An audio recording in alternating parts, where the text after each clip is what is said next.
Nested conditions, multi-level if-else.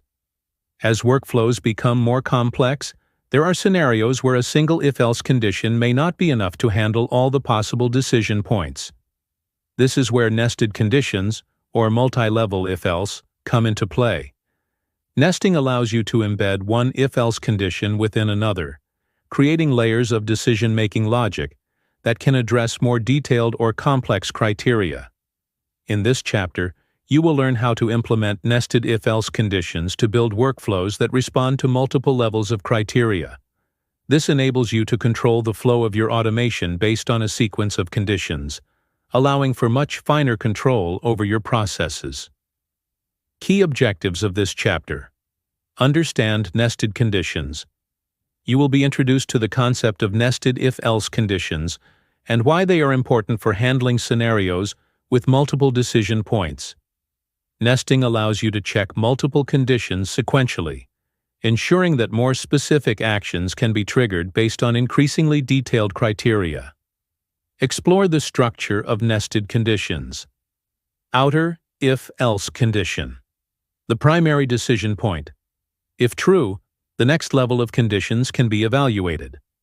Inner if-else condition. The secondary decision point, nested inside the first condition, which checks further criteria. Deeper nesting. Learn how to add additional layers of conditions, ensuring workflows handle various complex situations. Understand when to use. Nested conditions. You will explore common use cases where nested if-else conditions are necessary, such as handling multi-step approval workflows, processing data with several possible outcomes based on multiple criteria, managing hierarchical decision points within workflows. Practical examples of nested conditions. We will guide you through practical examples showing how to create multi-level decision trees using nested if-else conditions, ensuring that your workflows remain logical and easy to follow. Best practices for nested conditions. You will learn how to design nested conditions without overcomplicating your workflow, ensuring it remains clear and maintainable. Understand the importance of testing your logic when working with multiple layers of conditions. Example scenarios. Scenario 1. Multi-level discount workflow. Introduction. In a retail environment, customer discounts might be applied based on multiple factors such as the order amount and customer membership level. A nested condition can help evaluate both criteria to determine the correct discount. Example. Breakdown. Outer if condition. If the order amount exceeds $200. This checks whether the order is eligible for a discount. Inner if condition. If the customer is a premium member.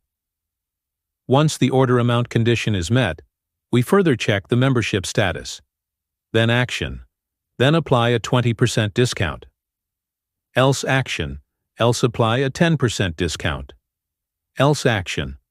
If the order is less than $200, apply no discount. This example shows how a multi-level condition allows the workflow to apply the correct discount based on both the order value and customer status. Scenario 2. Multi-stage approval process. Introduction. In large organizations, approval workflows often require multiple decision points. For instance, a request might need to go through a team leader, department head, and manager based on the request type or amount. Example breakdown. Outer if condition. If the request amount exceeds $1,000. Inner if condition. If the request is for purchasing equipment. Then action. Then send to department head for approval. Else action.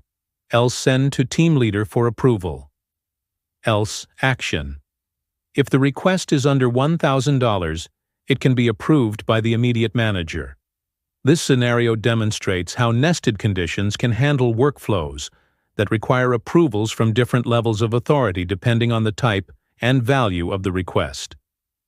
Summary and key takeaways. Nested if-else conditions provide the flexibility to handle more complex workflows that require multiple levels of decision-making. You have learned how to structure nested conditions, when to use them, and how to avoid making workflows overly complicated. Practical examples have shown how to create multi-level decision trees to manage detailed processes such as discounting and approvals. By the end of this chapter, you will be capable of designing workflows that can handle more sophisticated logic, adapting to a wide range of criteria within your processes.